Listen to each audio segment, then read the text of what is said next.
Hi everyone, and welcome to a short pickups video, because I've just got a few titles to show you, Commodore 64 titles.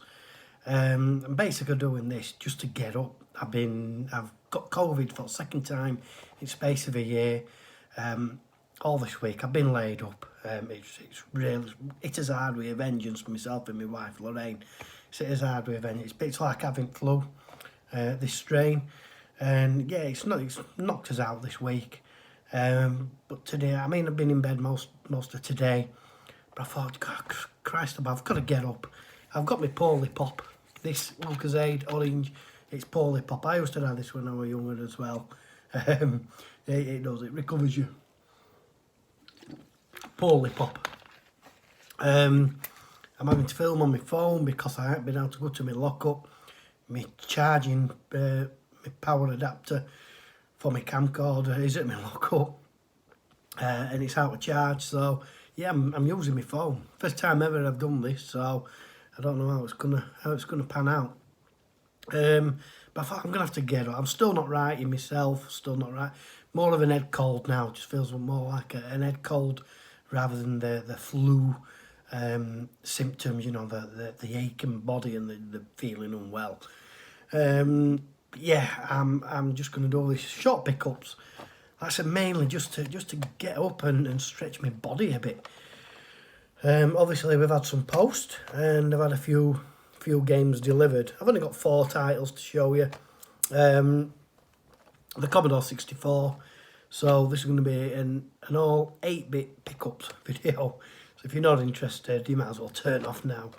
But yeah, I love my 8-bit at the moment, as you well know. And let's start off with the first one, which is Silverbird title. This is Pneumatic Hammers on the Silverbird range. And you're probably thinking, oh, I thought you already had all the Silverbird range. And I do. But what happened was, last week, I got some new cases. This is actually coming in a new case, the seller.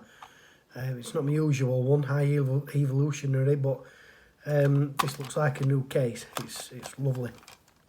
Yeah, and I was swapping out old cases for new cases, and obviously I did all my Silverbird range, and you know, a couple of the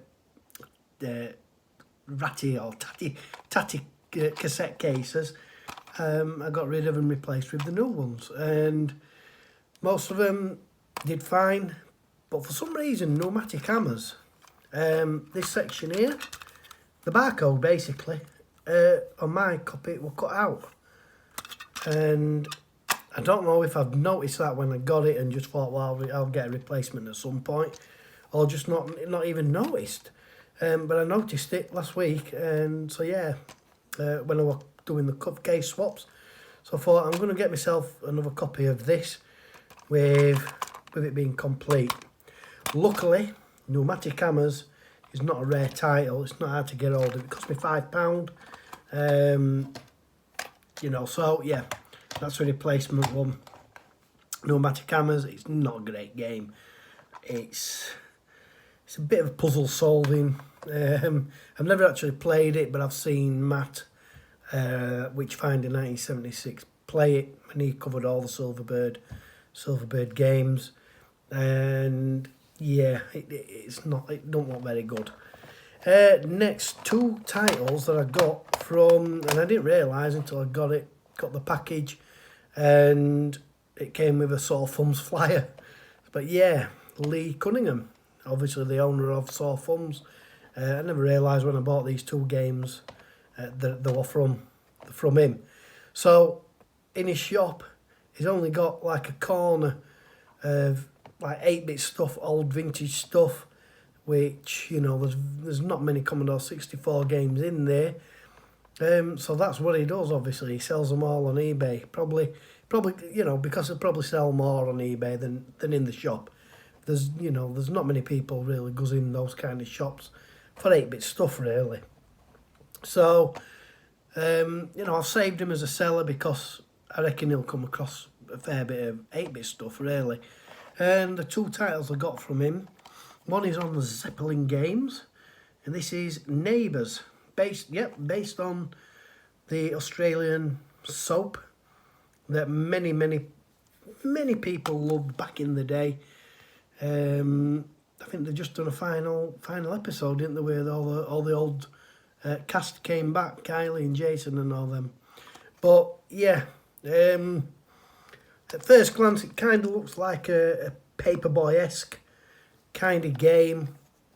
Weirdly, it's you're the, I'm not sure if you're actually Jason Donovan on a skateboard, and you're basically going around the streets collecting stuff and what have you, but it's garbage. You've got the stereotypical features in there.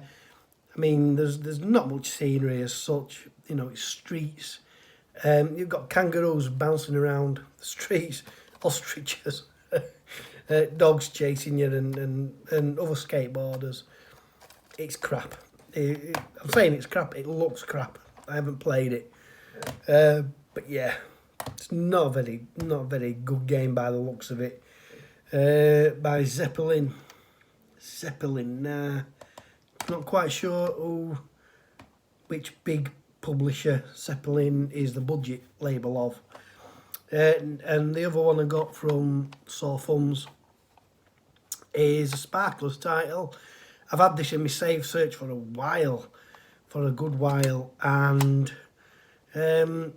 basically it kept coming up at about £20, and then I came across this. This is White Viper. I think this was £6 or something like that, which, you know, I was happy to pay that. There's not many Sparkler titles left now that I need to get hold of, but they do seem to be quite hard to get hold of. They don't seem very popular, quite rare. But White Viper is not rare, but like I say, just kept coming up with quite pricey. So White Viper, it's an early game. It doesn't look and play very well today. All your sprites are in white or black. The enemies usually in black. There's like 5 levels to it, 5 different stages, but they're really not very exciting. And one of them involves you having to catch this horse that you ride about in by picking up these various pieces of fencing, and you basically have to catch the horse to ride it for the next level. It's rubbish. It is rubbish. And then lastly, an eBay purchase, and I was chuffed to bits when I saw this come up on one of my save searches because I've not seen this at all. So it's an alternative software title. Like I said, never seen it come up, and hey presto, the other day it popped up, and as poorly as I was, I still managed to find the energy to click buy. Luckily, we're on a buy it now. I think I paid $8.99 for this, and it is one of the foremost categories. One of the foremost, there they are. This is Warzone. Now, I'm more used to Call of Duty Warzone, I don't know if you know.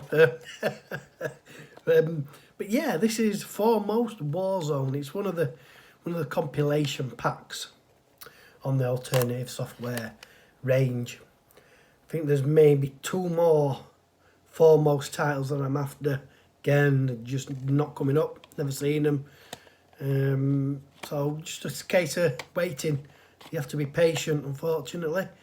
Bit of a strange one, really. We've got War. We've got Riv Rescue. We've got Army Moves.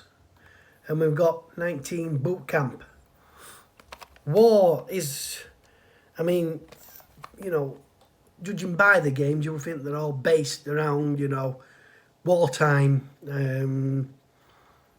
War, W-A-R, it is actually W.A.R.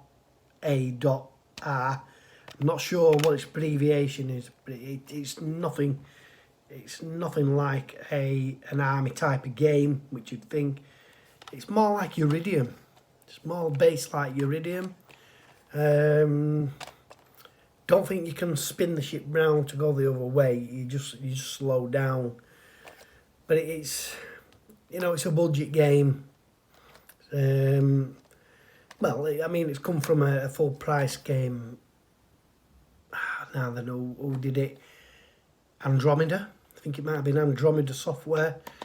Yeah, it's don't look very good. It's not as good as Uridium, that is for certain. River Rescue is, I don't know if you can see the screenshots. River Rescue is basically River Raid flipped as a horizontally scrolling shooter. But the thing is, you kind of, I don't know if it shows you much on that screenshot. There's crocodiles and there's little ships to avoid, and then every so often these platforms will come across. You dock at one of those, pick up a survivor, and then off you go. I think you've got to collect 6. It's a terrible game. You don't even need to shoot. I don't know why the shooting mechanic is in there, because you can basically just move about to avoid all the crocodiles and boats. Pointless mechanic. Yeah, it's basically River Raid, but you ain't got to collect fuel. You just got to collect POWs or people lost alongside the river. Army Moves. That's probably the most popular game out of this set. It's notably very difficult. Notably not very good. There's different sections, different stages. First one involves you in a jeep. You've got to shoot helicopters and lorries. Second level, I think, is like you control a helicopter. Kinda. At first glance, you think it's a choplifter clone, but it ain't. You ain't got people to rescue. It's just mindless shooting. Third section, if I'm not mistaken, is on foot. All the rest of the stages are on foot. Just not very good, unfortunately. And then lastly, Boot Camp. That's got 4 different sections. I think that's a Spectrum screenshot for that 19 Boot Camp. That's the driving section. Maybe the Spectrum version plays a lot better than the C64 version. The C64 version of 19 Boot Camp is terrible. There's an assault course to start with, I think. Then there's a driving section. There's a shooting range. And lastly, can't remember. There's a 4th section. They're not very good. It's just all sections are fiddly, tricky, and just boring. So, you know, I think it kind of tried to play on the name a little bit. It's got the soundtrack by Robert Wood, you know, the 19, with no speech. But yeah, alternatives way of trying to cash in on 4 war-themed titles, really. Even though, like I said, the first one, War, is more of a futuristic shooter. But the storyline behind that might be based around war. Who knows? I didn't really delve that much into it. And that is about it. Like I say, I just wanted to get up and stretch my goddamn back, because my back's been killing me. My hip's been killing me because I've been laid on one side watching YouTube all day long, because that's all what I do and sleep. That's so refreshing. It's not even cold, but it's so nice. But yeah, I'm going to try and have some games of COD now. I just need to get up. But yeah, anyway, enough about my ailments and woe is me, that kind of stuff. Lorraine's going to do me hair later on because it's a right mess. I haven't even had a shave for it all week. But anyway, yeah. Sympathetic comments in below, please, if you don't mind. Lots of sympathy and Eh dear. But yeah, hopefully I've still got till next Saturday today. I've got till next Wednesday, but I'm back at work next Thursday. So I'm hoping that I can feel well enough to get out, get some fresh air, and maybe get to my lockup before I have to go back to work and do a little bit more in my lockup. I say do a little bit more. I've got it where I want it now. I've got my old arcade cabinet that I made myself. I've been painting that black. I've undercoated it, primed it. It just needs glossing, so I've got that to do. And then, like I say, it's just tidying stuff up, replacing cases and stuff like that, and just titivating it. I've, like I say, I've pretty much got it where I want it. I'm shifting a lot more stuff on, which I'll tell you about in another video. This has gone on long enough now for just 4 pickups. But yeah, hope everyone else is well, and I think COVID is on the rise again. Like I said, I don't mean to keep going on about it, but this is an evil strain. It's definitely not me and Lorraine for 6 this week. But fingers crossed. We're on the mend, and hopefully in a day or two we should be back out, and we want to get out. We want to go to York. We just want to go to York and chill out, have a nice drink, because been stuck in his bedroom all week. Right, that's it. I'm going. I don't know how this is going to play out, because I've never uploaded a video to YouTube before from my phone. I never recorded a video like this on my phone. So anyway, take care, people, and hope to see you all soon at some point. If not in person on YouTube, but until the next time, stay safe, people, and see you later.